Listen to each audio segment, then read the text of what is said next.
사도 바울과 바나바가 1차 선교를 다녀왔습니다. 1차, 2차 정한 건 아니에요. 성경에 기록된 내용을 우리가 임의적으로 한 바퀴 돌고 안디옥에 왔을 때 1차, 또 한 바퀴 돌고 왔을 때 2차 이렇게 정한 거지, 아마도 바울과 바나바가 그것을 1차로, 2차로, 3차로 그렇게 정하진 않았을 거예요. 하나님께서 이렇게 인도하시기를 믿고 기도하며 순종했을 뿐이죠. 1차 선교를 잘 마쳤어요. 하나님의 은혜 가운데 우리가 앞에 살펴본 것처럼 놀라운 일들이 있었어요. 언어가 다르고 문화가 다르고 여러 가지 다른 그곳에 가서 복음을 전할 때 오직 예수 그리스도를 전했어요. 사실 그들 헬라 문화 속에서 십자가에 달린 예수를 믿으면 구원을 받는다 라고 하는 것은 정상적인 사람이라면 이해할 수 없는, 그리고 오히려 이것을 듣고 화를 내야 정상이에요.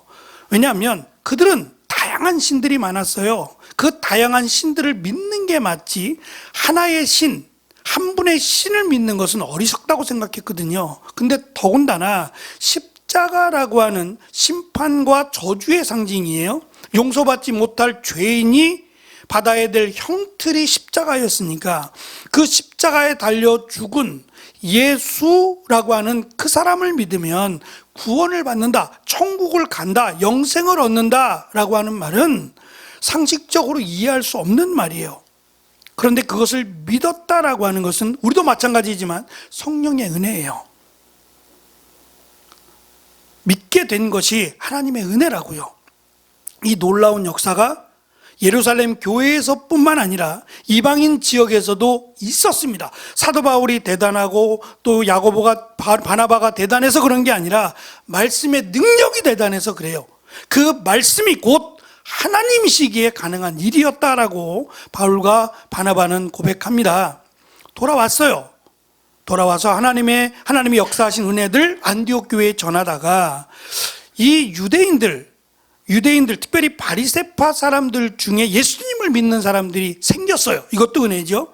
바리새파 사람들 중에 예수님을 믿고 예루살렘 교회에 성도로 등록한 이들이 거기까지 쫓아왔어요. 안디옥까지 쫓아와서 예수를 믿기만 하면 구원받는 게 아니다, 할례도 받아야 되고 또 전통도, 율법도 지켜야 된다라는 걸 강조했어요. 그러니까 오직 예수 그리스도를 믿기만 하면 안 된다는 거예요.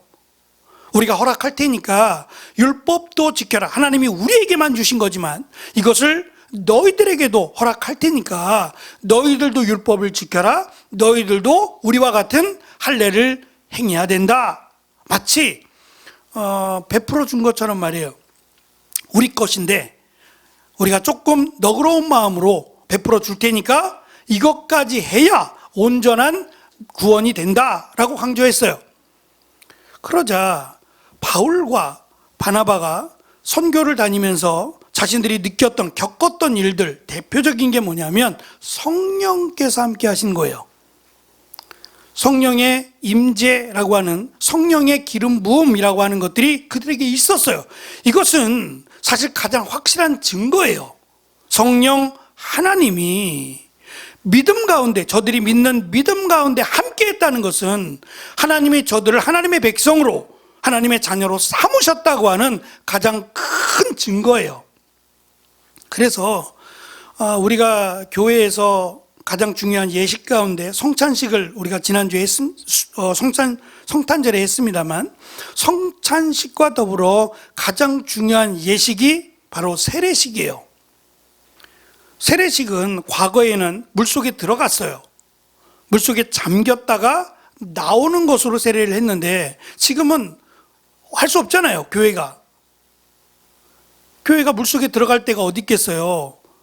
그래서 약식으로 하는 거예요. 물을 조그만 그 대접 같은 데 담아서 목사가 그것을 물을 축여서 머리에다가 성부와 성자와 성령으로 이것을 세례받는 것으로 지금 교회가 지켜서 하고 있습니다. 중요한 것은 세례를 받아야만 구원을 받는 게 아니에요. 구원을 받았다는 것을 공포하기 위해서 세례를 받는 거예요. 그러니까 지금 한국교회가 한번 돌아봐야 되고 다시 한번 깊이 생각해야 될 게 뭐냐면, 세례를 주고 끝날 문제가 아니에요. 세례는 마지막이라고요. 그가 정말 예수 그리스도를 믿느냐가 먼저입니다. 그것을 믿어야만 세례가 정식으로 공포될 수 있는 거지, 그냥 세례교인을 만들어서 세례를 받게 하는 것이 목적이 아니에요. 막 과자 찍어내듯이 그렇게 해서는 안 된단 말입니다.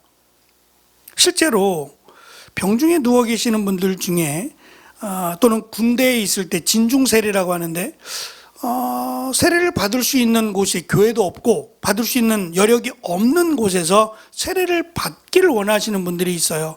예를 들면 뭐 전쟁 중이거나 이럴 때는 죽을 수 있잖아요. 유아세례도 그렇게 해서 만들어진 거예요. 아이들이 갑자기, 지금은 이제 그런 일이 거의 없지만 갑자기 사망하는 일이 생기니까 사망하기 전에 세례를 받았으면 좋겠다, 사망하기 전에 사망을 하더라도 천국에 갔으면 좋겠다, 이것이 부모의 마음이잖아요. 그렇게 해서 시작된 것이 사실은 유아세례예요. 성경에 유아세례는 없잖아요. 마찬가지로 세례라고 하는 것은 그가 예수님을 나의 구주로, 하나님의 아들 메시아로, 인자로 믿습니다라고 하는 고백이 있어야 세례가 주어지는 거예요. 마찬가지로 성령께서 그들에게 임하셨다라는 것은 가장 확실한 증거입니다. 그래서 제가 천국에 갔을 때 너는 천국, 너는 지옥, 무엇으로 구별하겠는가? 저는 가장 확실한 방법은 우리 안에 예수님을 확실히 믿으면 성령이 임해요. 사실 이것을 어떻게 증언하느냐? 하나님이 믿어지고 성경의 말씀이 믿어지면 그 안에 성령이 임했다고 저는 생각해요. 그래서 찬송을 드리며 성경을 읽으며 감사하고 은혜가 되고 이러면 이건 우리 힘으로 되어지는 게 아니에요. 그냥 좋은 글이니까 그게 아니에요. 한 예로 우리가 잘 아는 이어령 교수가 쓴, 원래 이분은 학자고 언어학자니까 쓴 책들을 이렇게 펼쳐서 보면 세상 사람들은 그렇게 얘기해요. 이어영 학자는 예수 그리스도를 믿음으로 사실은 학자의 길을 포기했다고 얘기해요. 예수님을 믿으면 그 믿음과 관련된 글을 써야 되잖아요. 그러면 이미 철학이나 또 자기가 알고 있는 지식들이 충돌이 되게 돼 있어요. 그러니까 글을 쓸 수가 없는 거예요. 더 이상의. 근데 그가 마지막에 쓴 글에서 그는 행복해했어요. 내가 예수님에 대해서 글을 쓸 수 있고 예수님을 믿는다는 것, 그것이 내가 가진 모든 학문의 정점이라고 이야기해요. 더 이상 글을 쓸 수 없어도, 이제껏 썼던 세상적인 이야기들, 이런 이야기들을 더 이상 할 수 없어도 괜찮다는 거예요. 이것이 가장 가치 있는 것임을 그가 알기 때문이죠. 믿기 때문이에요. 그래서 그는 믿기 전에는 뭐 비판도 많이 하고 무시도 많이 하고 했어요. 그러나 믿고 난 뒤에는 자신의 어리석음을 고백합니다. 이것이 지식으로 이루어진 것이 아니에요. 그가 지식이 부족해서 그랬겠어요? 아니에요. 이것은 하나님의 은혜라고 밖에는 말할 수 없는, 그래서 내가 예수님을 믿고 하나님의 말씀인 성경을 믿고 그 말씀이 나에게 은혜가 되고 그 말씀을 붙들고 살아간다면 그는 성령께서 그 안에 계신다라고 말할 수 있을 겁니다. 그 성령이 우리 안에 있을 때 하나님은 아시잖아요. 하나님은 성부와 성자와 성령 하나님이시니까 우리 안에 성령 하나님이 계시면 그는 천국으로 가겠죠. 겉은 그럴싸해요. 목사라고 장로라고 집사라고 뭐 여러 가지 누가 봐도 천국 갈만 해요. 그런데 그 안에 성령이 안 계시면 안타깝게도 그는 지옥으로 갑니다. 직분이 중요한 게 아니라 직분에 합당한 삶이 중요하겠죠. 근데 그것이 율법도 없었고 할례도 행하지 않았던 이방인들에게 있었다는 거예요. 오직 예수 그리스도를 믿었을 때 성령이 그들에게 임한 것을 지금 바울과 바나바가 봤단 말입니다. 바울과 바나바뿐만 아니라 앞에서는 베드로가 설명하죠. 고넬료라고 하는 이방인 백부장이에요. 베드로도 꺼려했다 그랬어요. 꺼려했을 정도인데 가서 복음을 전했어요. 그대로 있는 그대로 예수 그리스도를 전했더니 그들에게 성령이 임했다고 했고 그들에게 세례를 주었습니다. 이것을 어떻게 설명하겠느냐는 거예요. 그들이 율법을 지켰고 그들이 할례를 행했기 때문에 성령이 임한 게 아니라 그가 예수 그리스도를 믿었더니 성령이 임했다. 그런데 여기에 왜 율법이 필요하고 왜 할례가 필요하냐라고 하는 것을 베드로가 설명을 했어요. 그랬더니 이제 잠잠해진 거예요. 잠잠해졌다는 것은 동의했다는 게 아니에요. 옳다라고 찬성한 게 아닙니다. 그냥 말을 듣고 있는 거예요. 그럴 때 아주 간략하게 누가는 간략하게 바울과 바나바의 말에 귀를 기울였습니다. 바울과 바나바는 하나님께서 이방인 가운데 행하신 놀라운 기적과 표적에 대해 이야기했습니다 라고 간략하게 정리해줘요. 이것은 우리가 앞에서 살펴본 이야기들이에요. 말씀드린 1차 선교를 다녀온 것들을 축약해서 표적과 기사를 이야기했습니다 라고만 설명을 한 겁니다. 조금 풀어보면 바울과 바나바가 구브로라고 하는 섬에 갔을 때 로마 총독 서기오 바울이라고 하는 사람이 있었어요. 그가 복음을 듣고 회심을 하게 되고요. 또 그곳의 마술사 바예수라고 하는 자가 회방을 하죠. 대적을 합니다. 자기가 장사를 못하게 생겼으니까, 마술하며 돈을 못 벌게 생겼으니까 대적하고 방해했더니 그가 눈이 멀어버려요. 루스트라에서는 태어날 때부터 안진뱅이였던 자가 일어나서 걷게 되죠. 이것 때문에 바울을 헤르메스라고 부르고 바나바를 제우스라고 부르는 현상이 일어났고, 바울과 바나바가 옷을 찢으며 우리는 당신과 똑같은 사람이다, 우리를 신으로 보지 마라 라고 했던 사건이 있었어요. 이러한 일들이 우리가 한 거냐? 하나님이 하신 것이고 성령께서 하신 것이다. 그렇다면 이들에게 율법을 지켜야 된다, 할례를 받아야 된다라고 하는 것은 전혀 하나님이 원하시는 뜻이 아니다 라고 하는 주장을 합니다. 그리고 나서 세 번째 오늘 말씀은 야고보의 주장이에요. 이 야고보는 우리가 잘 아는 세베대의 아들 야고보와 요한 많이 들었죠. 이 야고보가 12장에서 목배임을 당해서 죽어요. 세례 요한의 형제, 그리고 요한의 형제 야고보가 목배임을 당해서 죽으니까 그 야고보가 아니에요. 그럼 이 야고보가 누구냐? 또 한 사람이 있어요. 알페오의 아들 야고보가 있는데 그는 잘 등장하지 않아요. 그러면 이 야고보는 한 사람밖에 없어요. 예수님의 동생이요.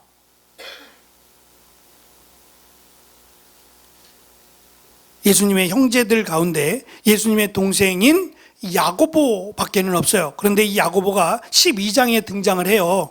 베드로가 감옥에서 나왔을 때 야고보와 그 형제들에게 전해주라고 하면서 베드로가 떠나고, 그때부터인지는 모르지만 야고보가 초대교회에 합류해서 함께 교회 일을 도왔습니다. 그리고 본격적으로 15장에서부터 야고보가 이제 마치 예루살렘 교회의 대표가 되는 것처럼 일하기 시작해요. 그가 이제 아모스서에 있는 예언의 말씀을 예를 들어서 나는 이렇게 생각한다. 아모스서에 있는 아모스 9장에 있는 내용인데 이 내용은 이렇습니다. 그날이 오면 내가 다윗의 무너진 장막을 일으키고 부서진 틈새를 막으며 무너져 내린 것을 다시 일으켜 세우겠다. 옛날처럼 다시 회복시켜 주겠다. 그리하여 이스라엘이 에돔에 남은 사람들과 나에게 속한 다른 나라들을 차지하게 하겠다. 이 일을 이루실 여호와의 말씀이다. 내용은 두 가지예요. 하나님이 돌아오게 하겠다. 너희가 포로로 끌려갔는데 다시 돌아오게 하겠다. 돌아와서 성전을 짓게 하겠다는 거예요. 그 성전을 지으면 이제는 너희들만의 성전이 아니라 이방인들도 그 성전에서 함께 예배를 드릴 수 있도록 하나님이 허락하겠다는 거예요. 그리고 그 일이 예수님으로 말미암아 이루어졌다는 거예요. 예루살렘 성전은 무너질 거예요. 의리의리하게 40몇 년에 걸쳐서 지은, 헤롯이 지은 성전은 돌 하나도 남지 않고 다 무너져 버릴 거예요. 왜? 강도의 소굴이 되었으니까요. 기도하는 곳이 아니라 물건을 파고 살고 이권이 등장하고 이것이 대제사장을 타락하게 만드는 더 이상 성전의 기능이 없는 그 건물은 무너질 거다. 그리고 무너졌어요. 그리고 새로운 성전으로 예수님께서 내가 3일 만에 성전을 짓겠다고 하셨어요. 무슨 말이냐? 예수님이 십자가에 달려 죽으시고 3일 뒤에 부활하셨어요. 그러니까 예수님이 새로운 성전이라는 거예요. 영원히 무너지지 않을 거룩한 성전이 되어 주시겠다는 거예요. 그리고 예수님을 믿는 우리에게 성령이 임하심으로 우리가 성전 삼으시겠다는 거예요. 그러니까 우리가 하나님의 거룩한 성전이란 얘기예요. 사실 이 말씀 때문에 우리가 성전되었기에 우리의 몸을 거룩하게 살펴야 되는 거예요. 건강하게 해야 될 이유도 여기에 있고 또 좋지 않은 것들을 취하지 말아야 될 이유가 여기에 있어요. 성경에 담배가 어디 있어요? 성경에 마약이 어디 있어요? 그러나 그것을 하지 않아야 될 것은 백해무익하니까 그렇고 우리가 하나님의 거룩한 몸, 거룩한 성전이라고 하셨기 때문에 그렇지 않겠어요? 성전에서 술 마시는 사람이 어디 있어요? 성전에서 담배 피고 성전에서 마약하는 사람이 어디 있겠어요? 그건 성전이 아니죠. 마찬가지로 우리의 몸을 거룩한 성전으로 삼으셨으니 우리가 먹어도 좋은 것을 또 성전을 성전답게 하나님 말씀과 기도와 찬송으로 채워야 될 이유가 여기에 있는 거예요. 이 말씀을 들었을 때 그들은 3번에 걸쳐서 베드로 그리고 바울과 바나바 그리고 야고보에 의해서 성령이 그들 안에 임했고 또 성령이 임했고 우리가 거룩한 성전이 된다라고 하는 암시적인 내용을 듣고 그들이 고민할 수밖에 없었어요. 저는 이 말씀을 준비하면서 이런 생각했어요. 하나님의 거룩한 일을 감당하는 겁니다. 물론 예루살렘 교회가 적극적으로 나서지 않았어요. 바울과 바나바가 선교를 갈 때 이것을 예루살렘 교회가 파송한 게 아니에요. 안디옥 교회가 파송한 거예요. 다시 말하면 예루살렘 교회는 여전히 바울에 대해서 좋은 감정이 없어요. 특히 이 바리새파 출신의 기독교인들은, 예수님을 믿는 사람들은 여전히 바울에 대한 마음이 불신이었어요. 저러다가 또 마음 변하는 거 아니야? 저러다가 또 우리를 잡아 가두는 거 아니야? 라고 하는 불신도 있었을지 모르겠어요. 그래서 예루살렘 교회에서 바울과 바나바를 파송하지 않았어요. 안디옥 교회가 파송한 거예요. 그리고 안디옥 교회로 돌아왔을 뿐이죠. 하나님께서 예루살렘 교회로 시작을 해요. 복음의 시작 자체가 예루살렘에서부터 시작됐으니까 예루살렘 교회를 통해서 사람들이 파송되어 갔어요. 그리고 그곳에 교회가 세워지고 그것을 통해서 하나님의 일하기 시작했어요. 저는 이 부분이 중요하다 생각이 들어요. 다시 말하면 예루살렘 교회만 하나님의 교회가 아니에요. 예루살렘 교회부터 시작된 건 맞아요. 그러나 예루살렘 교회에만 하나님이 계신 게 아니에요. 안디옥 교회에도 하나님이 계셨고 사도 바울이 복음을 전하여 세운 작은 집에서 만들어진 교회도 하나님이 계시면 교회예요.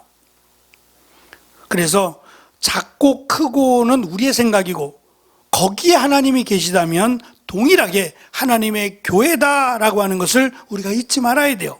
그래서 작은 교회를 무시하거나 이런 말들을 해서는 절대 안 된다. 그것은 오히려 하나님을 무시하는 말이 될 수 있다라는 점도 우리가 기억해야 되고, 이 거룩한 일을 함에 반대하는 사람이 있어요.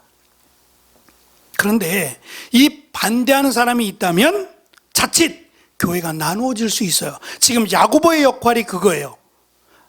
나도 베드로처럼, 나도 바울과 바나바처럼 너희들이 틀렸다. 더 이상 이방인들에게, 우리에게도 마찬가지지만 더 이상 율법은 필요하지 않다. 그리고 할례도 의미가 없다. 이게 맞아요. 맞는데 이 주장을 강하게 하면 예루살렘 교회가 나누어질 거예요. 두 개로 더 혼란스러워질 거예요. 그래서 야고보가 택한 방법이 있어요. 아주 지혜로운 방법인데 그것은 유대인들의 자존심도 살려주고 또 이방인들에게도 유익이 되는 방법을 택했어요. 그것이 세 가지를 그들에게 권면하자는 거예요. 할례와 율법을 지키라고 하는 대신에 율법 안에 들어있는 내용인데 이 내용 세 가지는 지키게 하자라고 주장을 했어요. 이 세 가지가 뭐냐면, 첫째, 우상에게 바친 더러운 음식을 먹지 말자. 우상에게 바쳐도 안 되고 우상에게 바친 것은 더러운 음식을 먹지 말아야 한다. 두 번째, 음란한 행동은 하지 말아야 한다. 세 번째, 목졸라 죽인 짐승의 고기와 피는 먹지 않는다 라고 하는 세 가지 조항은 그들에게 보내주자는 거예요. 이것은 지키게 하자는 거예요. 근데 이것은 얘기 안 해도 지켜야 돼요. 이렇게 하지 않아도 사도 바울이 복음을 전하면서 오직 예수만 믿으면 돼 라고 했겠냐 말이에요. 당연히 우상을 섬기면 안 되고 우상에게 바친 음식은 먹어서는 안 되고 음행해서는 안 되고 목졸라 죽이는 짐승의 고기와 피는 먹지 말라 안 했겠냐 말이에요. 했어요. 했는데도 불구하고 공식화하자는 거예요. 그러면 율법에 들어있는 거예요. 이 세 가지가 다 율법의 핵심적인 내용이에요. 그러면 지금 바리새파 사람들이 주장하는 대로 율법이라고 하는 것도 포함이 되고 또 더 나아가서 더 다른 율법들이 많잖아요. 이 율법들은 지키지 않아도 되고 특히 할례에 대한 문제는 넘어가게 돼요. 오늘 말씀해 보면 마지막 31절에서 이 소식을 듣고 유대 예루살렘 교회에서 결정한 이 세 가지는 지켜야 한다라고 하는 결정을 듣고 지금 안디옥 교회가 이것에 대해서 매우 기뻐하고 찬성했다고 기록을 해요. 그들에게도 유익되고 당연히 해야 될 일이죠. 예수님을 믿는다면 이 믿음이 말씀을 벗어나서는 안 되죠. 그래서 그들이 찬성하고 기뻐했어요. 다른 율법들 또 할례를 해야 된다라는 것을 하지 않아도 되니까 그것에 대해서 기뻐했어요. 근데 안타까운 점은 그렇게 했음에도 불구하고 계속해서 이 문제가 오랜 시간 동안 지속이 돼서 나중에 사도 바울이 복음을 전한 그곳에서 할례를 받지 않은, 예를 들면 디모데 같은 경우예요. 디모데 같은 경우가 이렇게 예루살렘에 들어올 때 예루살렘 교회에서 할례를 행하라고 해요. 그래서 나중에 바울이 해라. 까짓 아무것도 아니다. 그것 한다 그래서 하나님 백성 되고 그거 안 한다 그래서 하나님 백성이 안 되는 거 아니니까 그냥 전체적인 유익을 위해서 그냥 할례를 하라 그래요. 저는 지금 1차 선교를 마치고 하나님의 은혜가 충만해야 될 교회가 예루살렘 교회예요. 근데 왜 예루살렘 교회가 하나님의 은혜 가운데 있지 못하느냐? 생각이 많아요. 자기들의 생각이 많아서 그래요. 하나님께서 역사하신 것은 사람들의 생각이 아니라 지금 이방인 지역에서 공통적으로 하나님의 은혜는 성령의 임하심이에요. 그리고 그거 하나면 모든 것이 다 하나로 모아져야만 돼요. 성령께서 함께 하셨다면, 하나님이 함께 하셨다면 우리의 생각보다 그 하나님의 함께 하심에 따라야 되는 거예요. 그것이 저는 교회라고 생각해요. 아직 예루살렘 교회는 성숙하지 않아요. 하나님이 역사하셨음에도 인간의 생각들이 남아있어서 성숙하지 않아요. 저는 이 부분이 안타까운 부분이다라는 생각을 합니다. 2024년 여러분에게는 어땠나 모르겠어요. 짧았는지 아니면 길었는지 모르겠습니다. 어쨌든 시간은 흘러가고 2025년 이제 며칠 남지 않았습니다. 우리에게 주어진 시간, 동일한 시간이 될 거예요. 아침에 눈을 뜨고 하루해가 가고 똑같은 시간이 반복될지 모르겠어요. 그러나 중요한 것은 이 시간은 하나님이 주신 시간이라는 거예요. 하나님이 우리에게 허락하신 시간이라는 점에서 우리가 2025년은 조금 더 거룩하게, 조금 더 그리스도 안에서 살아가려고 노력하는 삶이면 더 의미 있고 더 가치 있는 삶이 될 뿐만 아니라 특별히 하나님께서 우리 교회가 이전하여 시작하는 그 시작점이 그리스도 안에서 시작하기를 원하신다라는 생각을 가져보았어요. 우리의 교회고 하나님의 교회입니다. 나의 교회이기도 하지만 나만의 교회가 아니라 우리 모두의 교회고 하나님의 교회가 될 수 있도록 그리스도 안에서 하나된 마음, 하나된 신앙으로 잘 세워가는 우리 잘하는 교회가 되고 잘하는 교회 성도들이 되시기를 간절히 축원합니다. 기도하겠습니다.